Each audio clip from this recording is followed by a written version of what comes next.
Welcome to the Business Pulse, brought to you by the Freedom Chamber, which you should be a member of if you aren't already. I'm Rod Martin. I'm here with my friend Dean Owen, and we're talking about the issues of the day from a free market perspective in a way calculated to help you make good decisions.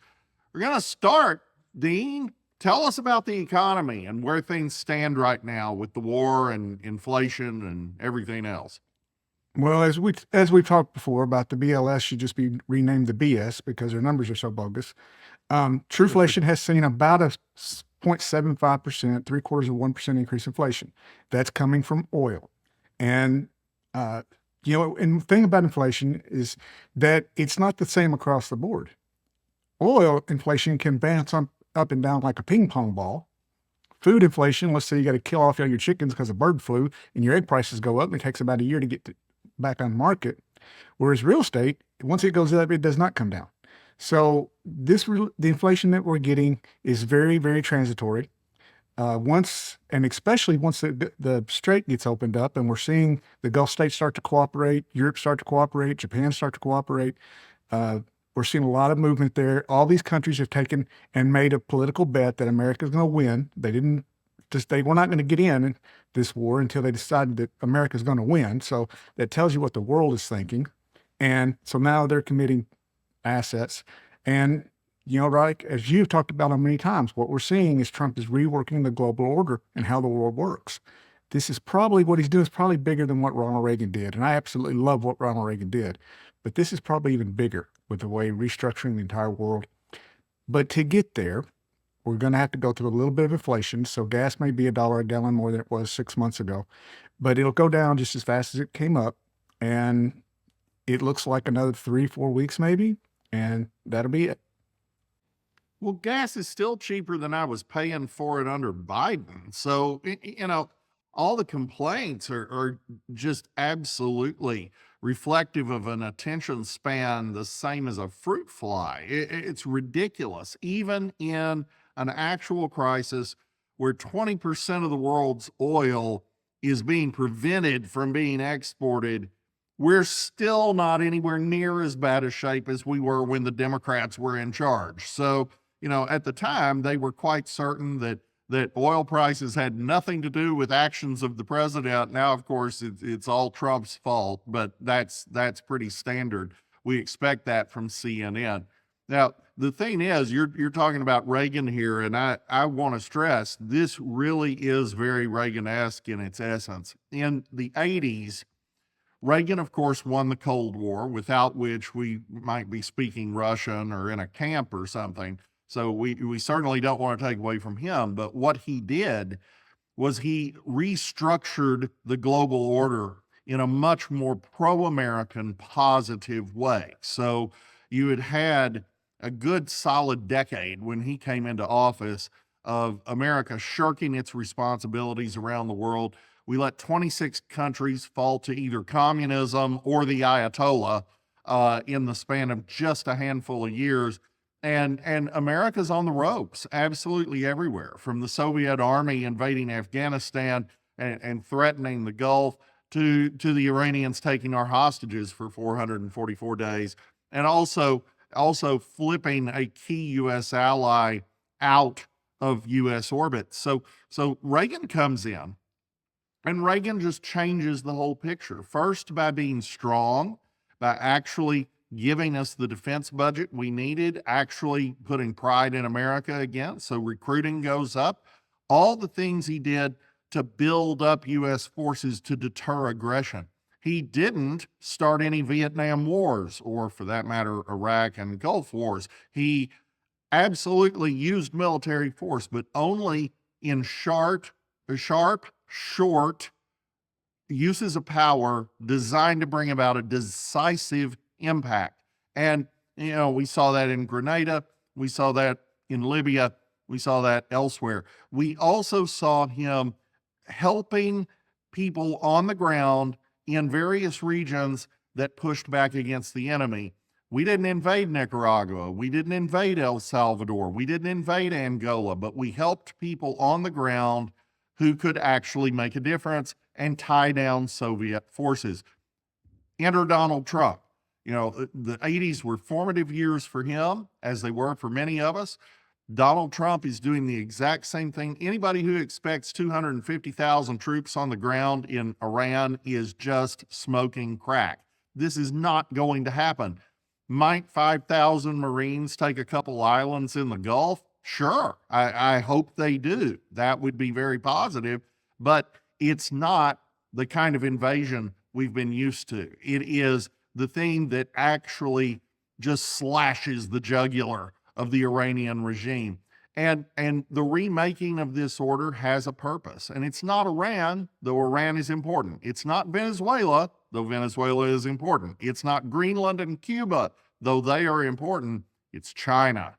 And in doing these things, we are causing the Chinese economy a catastrophe because they have been floating on a sea of sanctioned, steeply discounted oil. Oil they're getting for, in some cases, as little as a third of market. And all of a sudden, they're not only having to pay market prices because we've interdicted the shadow fleet, we're cutting off their suppliers like Iran, where they were getting 90% of Iran's oil, Venezuela, and so forth. Not just that, no, they're paying a much inflated market price right now instead. So this is crippling for the Chinese economy, and we could see them slide into recession before the end of the year. And just as Ronald Reagan broke the Soviet Union, Donald Trump is breaking China. It's history repeating itself. And I fought in the first Gulf War under, I was served under Reagan, Bush 1, and Clinton, and watched how those things developed and unfolded and unraveled. That was a very important part of my life for me developing an understanding of how the world works. And it looks like Playbook 101. And I've said 1,000 times that as much as I like this president, as much as I appreciate him and I'm thankful for him, he really hasn't done anything unique. He went and grabbed Ronald Reagan's playbook, added his business skills to it, and he's running it. That's what he's doing. And it's working. Well, and all I can say to that is it is unique in precisely one way. None of Reagan's other successors did. And it's really been frustrating to live through the past several decades while they learned nothing from the greatest president of the 20th century. But Donald Trump is likely to be the greatest president of the 21st precisely because he is following this Reagan playbook. It's obscured a little bit to some people because he's a very different communication style. Don't let the verbiage, don't let the rhetoric, don't let the bluster get in your way. You got to actually look at this for what it is and where it's going. End result, China is facing real economic trouble, not just their real estate sector, but increasingly everything if you drive up the price of energy. And remember, long after the price of energy has gone down for you, it will still be extremely elevated for China because, once again, more than 40% of their oil imports have been this steeply discounted illegal oil, and that's going away. So, with that, Dean, let's switch to tax season. It is just about to be April 15th. You know more about that than just about anybody. Tell us. Yeah, tax season is going well. One of the things to be aware of is the IRS has lost 25,000 workers. 5,000 were the new hires, but the 20,000 took the buyout, which means they have a massive brain drain. And very, very senior people in the IRS world have told me that trying to get a hold of anybody and trying to get a person inside the IRS to do something is going to be worse than COVID. You should expect 2-year delays.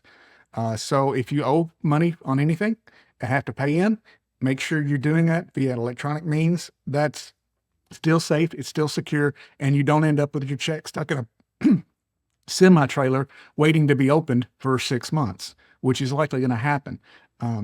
The IRS is horribly, horribly outdated. They're still transferring data by magnetic tape. And no, I'm not being rhetoric. That's not rhetoric. That's truth. Their mainstream computers are still running DOS. They're not even coming to the Windows world. And what some pretty senior people have told me is the old guard would not let any modernization happen because they kept them as a basis of power. The IRS, if modernized, could run on about 10% the staff it has. I think the Doge stuff is still going. It's just not in the news because everything else is in the news and Elon's not there. But I think we'll get to a point where we have a modern IRS and a much more efficient system. We're just, like everything else, we had a jacked up mess. Everything was jacked up under the last administration. And even the one before that, they jacked up stuff just to hurt Trump. And now it's got to all be unraveled and rebuilt. And I liken it to, if you're going to remodel your kitchen, first you're going to have to go in and tear your kitchen out. And you're going to have to do some destruction before you can do reconstruction. But when you're done with reconstruction, you have a much nicer kitchen. Same goes for the IRS, same goes for the federal government, same goes for the military, same goes for everything. It's just the natural cycle of how things work. So tax returns are significantly higher than what we've seen in the past, almost across the board. Many of them are several $1,000s higher. Pardon? Tax refunds? Tax refunds are significantly higher across the board. Those dollars are going to be hitting the streets. They're probably hitting the streets about now. That'll be a spike for your economy. As we've talked about over and over again, here we are, early part of second quarter. We said late part of second quarter, for some part of third quarter, is where we really start to feel the effects of the one big beautiful bill and the tax cuts and all the things made permanent and all the things that did well for America. And here we are. We're headed right towards it. Well, you made a really good point a while ago. I want to circle back to regarding Doge, which for some of our viewers, you may recall that's the Department of Government Efficiency, which was Elon Musk's grand plan to go in and go through every part of the federal government and find waste and fraud. And a lot of people are under the impression that has ceased. And I'm not really clear on why, because that's not true. And second, the administration's been very clear that that's not true.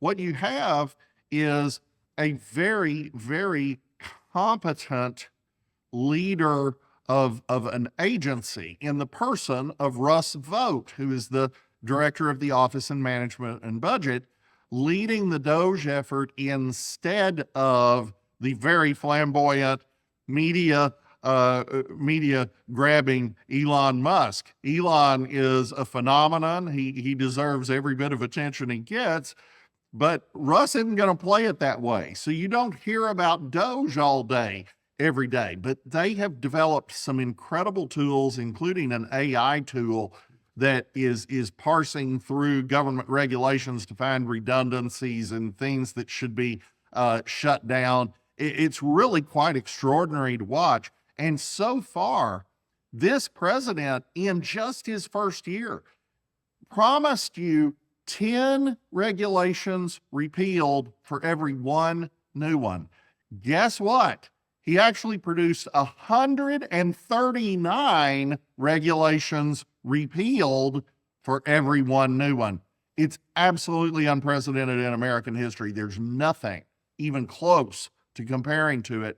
And that is part of the Doge effort, which has also been, put into the agencies to a great degree. So a lot of things are going on that we don't see as much. But that is an extraordinary ongoing effort. And the thing that I think we're going to see, and it's really going to matter in the next year, the president appointed a new deputy attorney general specifically for the purpose of investigating primarily welfare fraud in the states.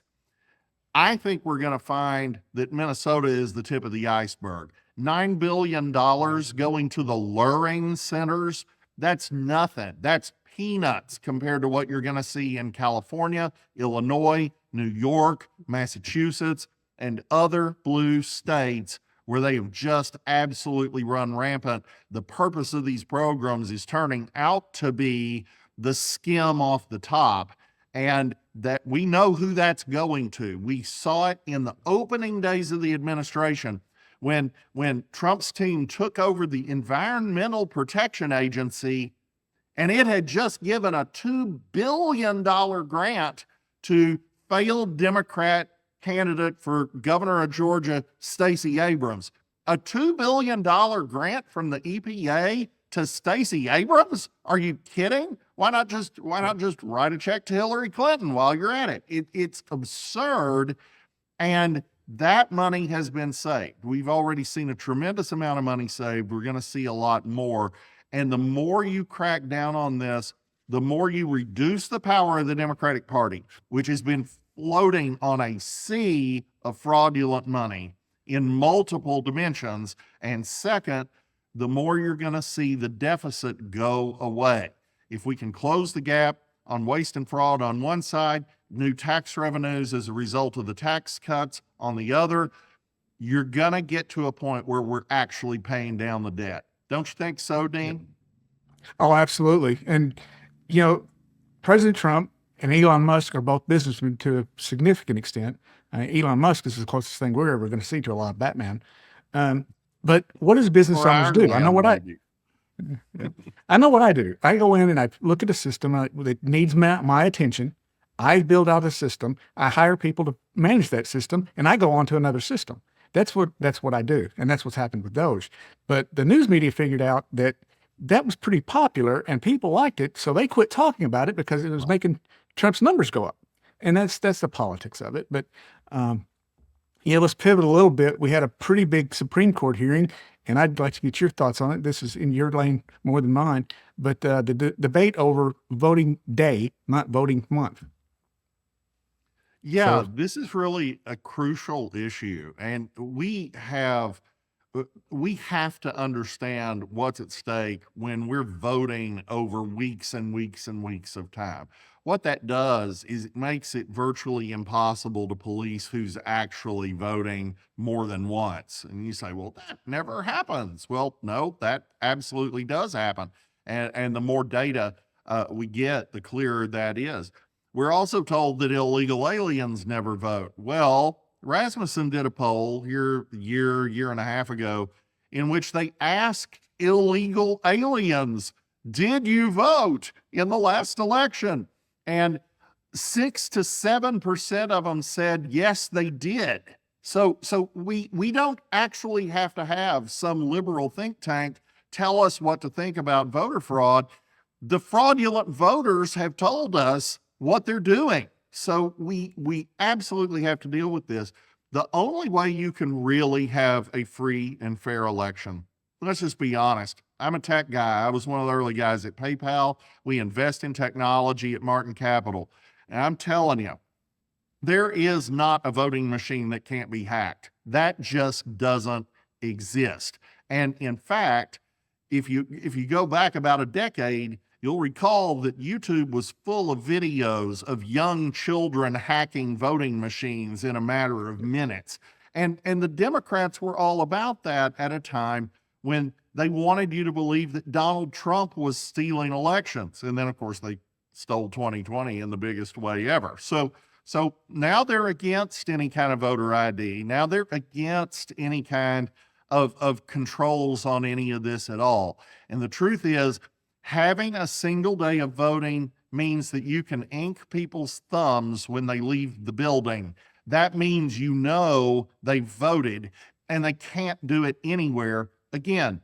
You also need early voter registration, not same day voter registration. You need them to actually jump through the hoops of proving who they are. We need citizen voting. All of this is part of the Save America Act, folks. Call your senator, tell them they need to vote for this. They need same day voting, early voter registration, paper ballots. Why paper ballots? Paper ballots because all voting machines are hackable, and because there are only a handful of ways you can cheat with a paper ballot, and we know all of them. And here's the crucial point. We can teach the different ways that you can cheat with a paper ballot to volunteers. Most of our election infrastructure runs on volunteers, and they are not tech experts. They cannot analyze a bunch of lines of code in a voting machine that they don't even have access to anyway. So there are simple things we can do, and they are things that are done throughout the industrialized world. This isn't crazy. So much so that even in a country like Argentina, which isn't first world, but it's getting close, Javier Milei is doing a fantastic job down there. Even in a country like Argentina, big country, not first world. They used paper ballots in their election this last time, and guess what? They had the whole thing counted before midnight on election day. That is a free and fair election. That is how it's supposed to run. People should have certainty in the outcome of what they did, and they shouldn't have to wonder if everybody showing up is actually legitimate. That's what we're talking about with the Save America Act, and it is crucial that we pass it. And Rod, I know we're coming up on a hard stop, but there's some stuff going on in Iran. What's going on over there is working. It's working extremely well. You're right. We're not going to put 250,000 troops over there. We're probably sending men and our soldiers over to help train the Kurds. There's the existing Iranian army, which is not, they are nationalistic, not idealistic. They're probably going to try to help them eliminate the IRGC. That's how a peaceful peaceful transfer of power happens. And it's being set up for that. We're sending in a force that would do training and support, not fight street to street like we did in Iraq. So that I know we're not sending anywhere near enough to make a comparison between Iran and Iraq. There is no comparison. So all that bluster on the news and all that other hate mongering and filth that comes out of the liberal media, just ignore it, turn it off. Don't listen to idiots. Just, we're winning. It's happening. It's good. We're sending in warthogs. We're sending in warthogs and Apaches, and they fly low and they fly slow, and they primarily use machine guns. What does that mean? That means all the things that our ballistic missiles and our 500-pound bunker busting bombs, most of that stuff's been done. So now they got to go after the next lower level, the street level, the small speedboat level, and these are 35-foot boats with, big motors. I used to be a speedboat fan and had a couple big ones, but they're a little harder to find on radar. But they're easy to kill with warthogs and Apaches. And I think that's what is going on. And next time they want to swarm a destroyer or one of our vessels, send out the warthogs and Apaches and make fish food out of them. Yeah, absolutely. That's what they're going to do. Yeah. Absolutely. And we are total air dominance in theater. There's just no opposition worth mentioning. And here's the thing. When you guys, Dean, were over there doing all the heroic things that you did, it took a lot of boots on the ground to deal with the enemy on the ground in detail. And now what we're seeing is a revolution in warfare. This whole thing where we're sending in drones and taking out individual members of the IRGC, individual Basij squads out in the streets who would otherwise be gunning down Iranian civilians. This is completely new, and it's extraordinary. And I believe we're going to pretty quickly get to the point where the regime is so weakened in detail that the people are able to reasonably safely rise against it and overthrow it. I think that's what Trump's going after. All the talk of peace plans and so forth, they're going to talk, they're going to negotiate, they're going to do these things. But I think that Donald Trump is playing for total victory, and I think he's going to get it. So with that said, Dean, if you have any closing thoughts, I want to hear them, but I really want to hear how people can get in touch with you and make use of your incredible services. Well, the standing army in Iran is called Artish. They are made up of largely civilian volunteers. They are the same people who are walking in the streets that are just hiding out from the IRGC right now. They are allies, and they were our allies until 1979. And and we have hounded the IRGC, and we have not done anything to Artish. So by natural, killing your enemy makes makes whoever's killing my enemy is helping me. So we're setting up a scenario that it's textbook, without putting a lot of boots on the ground. But have hope. Don't listen to the garbage media. This is going to be a new third world. Plus, all the Gulf states are coming in. So this is realignment. It's working. It is tax season. There's still time to get in some tax savings. We've got some amazing new tools for tax planning on a forward-looking basis using AI and lots of other things. So if that's something you're doing, if you're paying taxes, and most of us are, get online, owencpa.com, connect with my team. It's free. It's simple. We send out a weekly newsletter. that is pointed on how do you save money on taxes. It's completely free. Let us help you disinherit the government, not your kids. OwenCPA.com, OwenCPA.com. And Rod, I got to compliment you. The last week's newsletters from you have been absolutely amazing. I couldn't agree more. I've encouraged everyone I can to get on your line, get on your newsletter list and your email list, because you're explaining the world in a way people can understand it and what's really happening. So Well, how do I we get in really touch with you? thank you. I really appreciate that. And I want to tell everybody, look, Dean Owen is the best. If you want your taxes done right, if you want your financial planning to be primo, top drawer, off the charts, excellent, Dean is your guy. So get with him. And as far as us, yes, rodmartin.org is the place you want to come.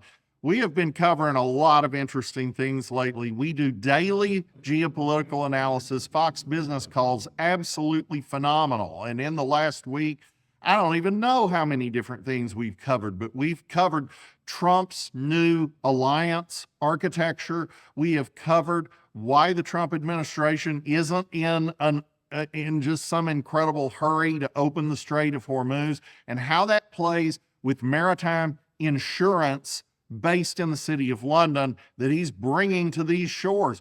We've talked about how the Israelis are actually a bargain for the United States, not a burden. And we've talked about the sadness that the British Royal Navy has become. More admirals than warships, and what consequences that has for the NATO alliance. You need that stuff. You need our economic coverage. You need our legal coverage. So come to rodmartin.org and be sure to call Dean Owen and get your taxes and your financial plans in order. Thanks, Rod. We are the Business Pulse. We do this every week. We can't wait to see you again next week in this same place, brought to you by the Freedom Chamber, which is absolutely one of the best organizations in America, and you need to be a member. We are, you should be, and we thank you for watching today. Healthcare costs are crushing America's small businesses. Premiums have risen over 240% in the last decade, forcing companies to choose between growth and healthcare coverage. The Freedom Chamber, found online at freedomchamber.net, has a better solution: the Guardianship Healthcare Plan. Designed by a doctor who understands that strong care starts with a strong doctor-patient relationship. This plan puts people first while protecting your bottom line. With up to 45% annual premium savings, the Guardianship Plan delivers real care, real savings, and real freedom. Your business, your employees, your health plan needs the Guardianship. The Freedom Chamber Guardianship Plan. Get your quote today. Learn how your business can take control of healthcare. Visit freedomchamber.net, the pro-American business network.